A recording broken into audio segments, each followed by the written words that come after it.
खुलुमबाय बेयो बड'लेण्ड इंखं टेलिभिजन दिनै 27 फेब्रुवारि 2021 सनिबार खालि सानसेनि बरादखौ नोंथांमोननि खाथियाव लाबोदों आं सदानन्द दैमारिया।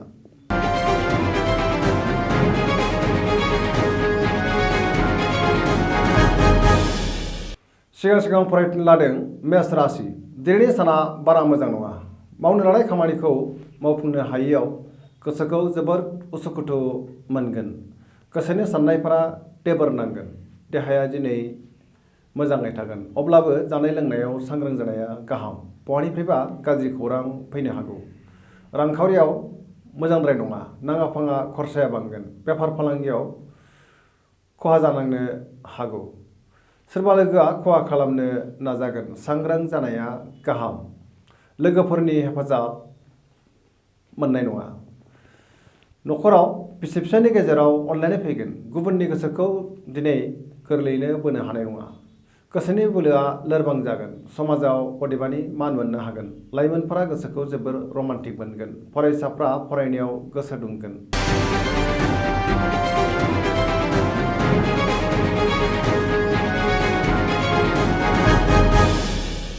वृष राशि।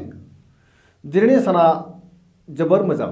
गोसोखौ जोबोर गोजोननाय मोनगोन। गोसोनि बोलोआ बांगोन। मावनो लानाय खामानिखौ थि समावनो आरो गोरलैयैनो मावफुंनो हानानै गोसोखौ बांसिन गोजोननाय मोनगोन। समाजाव दिनै गोबां मान मोनगोन। रांखावरियाव जोबोर मोजां। मोननो गोनां धोनखौ दिनै गोरलैयैनो मोननो हागोन। बेफार फालांगियावबो मोजां मुलाम्फा मोनगोन। आरजिनो धोनखौ दोनथुमनो हागोन। न'खराव बिसि फिसायनि गेजेराव अनलायनाय फैगोन। देहाया दिनै मोजाङै थागोन। गुबुननि हेफाजाब मोनगोन। जायखि खामानि मावा मानो मोनफ्रोमबो खामानिखौनो गोरलैयैनो मावफुंनो हागोन आरो जाफुंसारगोन। लोगोफोरनि अनसायनाय मोनगोन। गोसोनि बोलोआ बांगोन। लाइमोनफोरनि गोसोआ दिनै जोबोर रमान्टिक जागोन आरो गावबा गावनि गोसोनि साननायफोरखौबो फोरमायलायनो हागोन। फरायसाफोरा फरायनायाव गोसो दुंगोन आरो मोजां फिथाइ मोननो हागोन।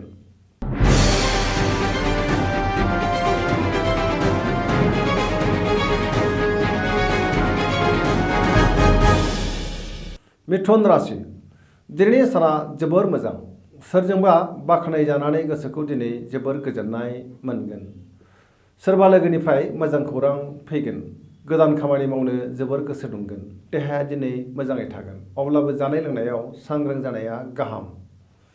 रांखावरियाव जोबोर मोजां होनजायो। मोननो गोनांथारखौ दिनै मोननो हागोन। गोबां धोन आरजिनो हागोन। बेफार फालांगियाव जोबोर मोजां मुलाम्फा मोनगोन। न'खराव बिसि फिसायनि गेजेराव अनलायनाय फैगोन। बिदा फंबायजों मोजां सोमोन्दो थागोन। समाजाव गोबां मान मोनगोन। गोसोनि बोलोआ बांगोन। मावनो लानाय खामानिखौ थि समावनो आरो गोरलैयैनो मावफुंनो हागोन। गुबुननि हेफाजाब मोनगोन। लाइमोनफोरनि गोसोआ दिनै जोबोर रमान्टिक जागोन आरो गावबा गावनि गोसोनि साननायफोरखौबो फोरमायलायनो हागोन। फरायसाफ्रा फरायनायाव गोसो दुंखांगोन। गोसोनि साननायफोरा जाफुंसारगोन। बयनिबो अनसायनाय मोनगोन।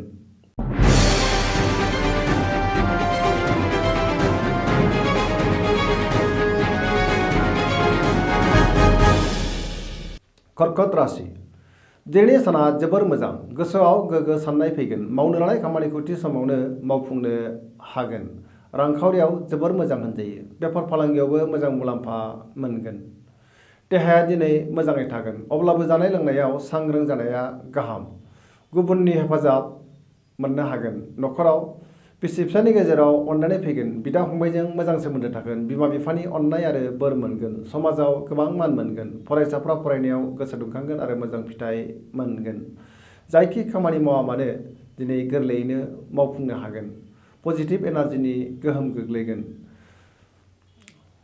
गोसोनि बोलोआ जोबोर बांगोन।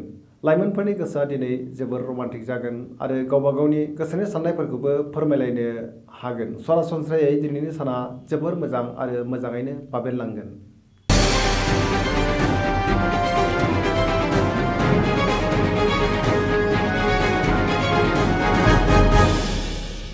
सिंह राशि। दिनैनि साना जोबोर मोजां। गोसोआव जोबोर मोजां साननाय फैगोन। मावनो लानाय खामानिखौ थि समावनो मावफुंनो हानानै गोसोखौ दिनै जोबोर गोजोननाय मोनगोन। बयनिबो अनसायनाय मोनगोन। सोरबा लोगोनिफ्राय मोजां खौरां फैनो हागौ। रांखावरियाव जोबोर मोजां होनजायो, अब्लाबो नाथाय खरसायाबो बांगोन। बेफार फालांगियाव गोबां मुलाम्फा मोननो हागोन। आरजिनाय धोनखौ दोनथुमनो हागोन। गोसोनि साननायखौ गुबुननो फोरमायनो हानानै गोसोखौ जोबोर गोजोननाय मोनगोन। न'खराव बिसि फिसायनि गेजेराव अनलायनाय फैगोन। बिदा फंबायजों मोजां सोमोन्दो थागोन आरो बिसोरनि हेफाजाब मोनगोन। समाजाव गोबां मान मोनगोन। देहाया दिनै मोजाङै थागोन। लोगोफोरनि हेफाजाब मोनगोन। लाइमोनफोरनि गोसोआ दिनै जोबोर रमान्टिक जागोन आरो गावबा गावनि गोसोनि साननायफोरखौबो फोरमायलायनो हागोन। फरायसाफ्रा फरायनायाव मोजां फिथाइ मोननो हागोन आरो गोसो दुंगोन।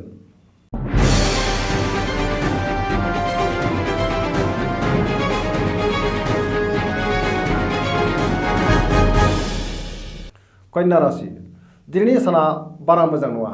गोसोआव बेले बेजे साननाय फैगोन। गोसोनि जिंगाया बांगोन।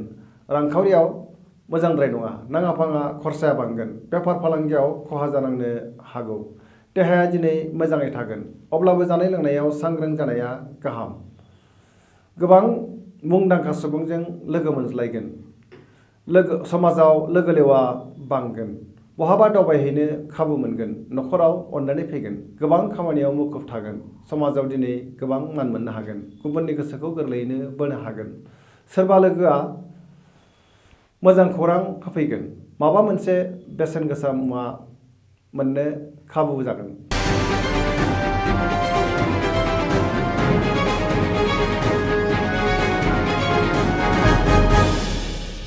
तुला राशि दिनैनि साना बारा मोजां नङा। गोसोनि बोलोआ लोरबां जागोन। गोसोनि साननायफोरा देबारनांगोन। मावनो लानाय खामानिखौ थि समावनो आरो गोरलैयैनो मावफुंनो हायोब्लाबो गोसोआव गोजोननाय थानाय नङा।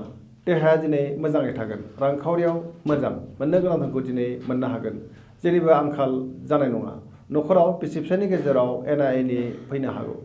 सोरबा लोगोआ खहा खालामनोबो नाजागोन। सोरबा गाज्रि नोजोर होखोमागोन। सांग्रां जानाया गाहाम।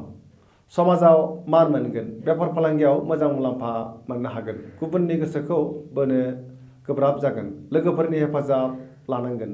सेंग्रा सिख्लाफ्रा गोसोखौ जोबोर रमान्टिक मोनगोन आरो गावबा गावनि गोसोनि साननायफोरखौबो फोरमायलायनो हागोन। फरायसाफ्रा फरायनायाव गोसो दुंगोन।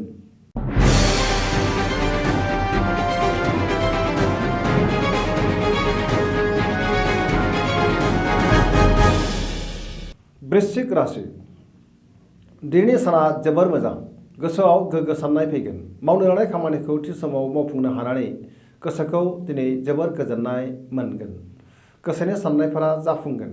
गोसोनि बोलोआ बांगोन। समाजाव दिनै गोबां मान मोनगोन। न'खराव बिसि फिसायनि गेजेराव अनलायनाय फैगोन। बिदा फंबायजों मोजां सोमोन्दो थागोन। रांखावरियाव जोबोर मोजां। बेफार फालांगियाव जोबोर मोजां मुलाम्फा मोनगोन। देहाया दिनै मोजाङै थागोन। गुबुननि हेफाजाब मोनगोन। लाइमोनफोरा फरायनायाव गोसो दुंखांगोन। लाइमोनफोरनि गोसोआ दिनै जोबोर रमान्टिक जागोन आरो गावबा गावनि गोसोनि साननायफोरखौबो फोरमायलायनो हागोन।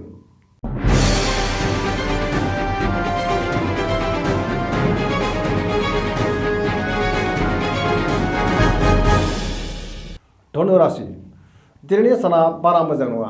गोसोआव बेले बेजे साननाय फैगोन। गोजोननायनि आंखाल जागोन। गोजोननाय गैयै जागोन। मावनो लानाय खामानिखौ थि समाव मावफुंनो गोब्राब जागोन। गोसोनि साननायफोरा देबोरनांगोन। रांखावरियाव बारा मोजां नङा। नाङा फाङा खरसाया बांगोन। मोननो गोनां धोनखौ दिनै मोननो गोब्राब जागोन।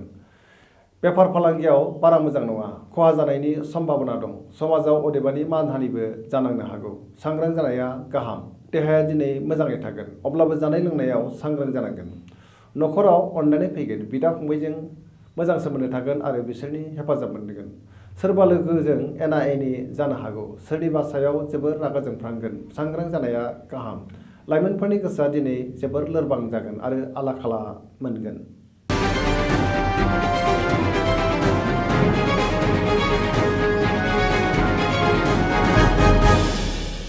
मकर राशि दिनैनि साना जोबोर मोजां। गोसोनि साननाया जाफुंगोन। मावनो लानाय खामानिखौ थि समावनो मावफुंनो हानानै गोसोखौ जोबोर गोजोननाय मोनगोन।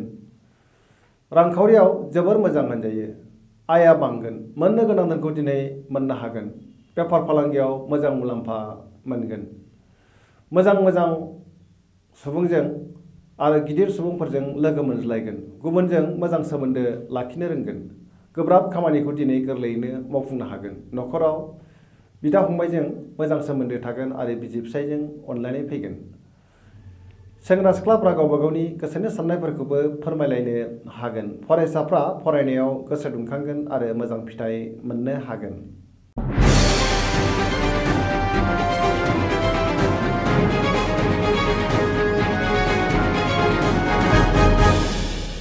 कुम्भ राशि दिनैनि साना बारा मोजां नङा। गोसोखौ जोबोर आला खाला मोनगोन। मावनो लानाय खामानिखौ थि समाव मावफुंनो गोब्राब जागोन आरो जेंनाया गोग्लैगोन। बहानिफ्रायबा गाज्रि खौरां फैनो हागौ। समाजाव मान मोनगोन। रांखावरियाव मोजां होनजायो। बहानिफ्रायबा गोबां धोन मोननायनि खाबु जागोन। देहाया दिनै मोजाङै थागोन। अब्लाबो जानाय लोंनायाव सांग्रां जानाया गाहाम। न'खराव अनलायनाय फैगोन। गुबुननि हेफाजाब लानांगोन। बिमा बिफानि अननाय आरो बोर मोनगोन। लाइमोनफोरनि गोसोआ जोबोर लोरबां जागोन। फरायसाफ्रा फरायनायाव गोसो दुंनाय नङा आरो मोजां फिथाइ मोननोबो हानाय नङा। सरासनस्रायै दिनैनि दिना मोजां आरो गाज्रिनि गेजेरजों बाबेनलांगोन।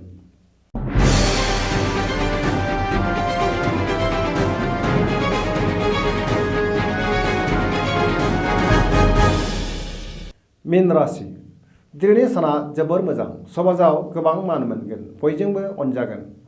गोसोआव मोजां साननाय फैगोन। गोसोनि बोलोआ बांगोन। देहाया दिनै मोजाङै थागोन। रांखावरियाव जोबोर मोजां। बेफार फालांगियाव मोजां मुलाम्फा मोननो हागोन। न'खराव अनलायनाय फैगोन। सेंग्रा सिख्लाफ्रा गावबा गावनि गोसोनि साननायफोरखौ फोरमायलायनो हागोन आरो गोसोआ जोबोर रमान्टिक जागोन। फरायसाफ्रा फरायनायाव गोसो दुंखांगोन आरो मोजां फिथाइ मोननो हागोन। बयजोंबो अनसायजागोन। बयनिबो अननाय आरो हेफाजाब मोननो हागोन। सरासनस्रायै दिनैनि साना जोबोर मोजां होनजायो। दिनैनि राशि फरायनाया एसेनोसै।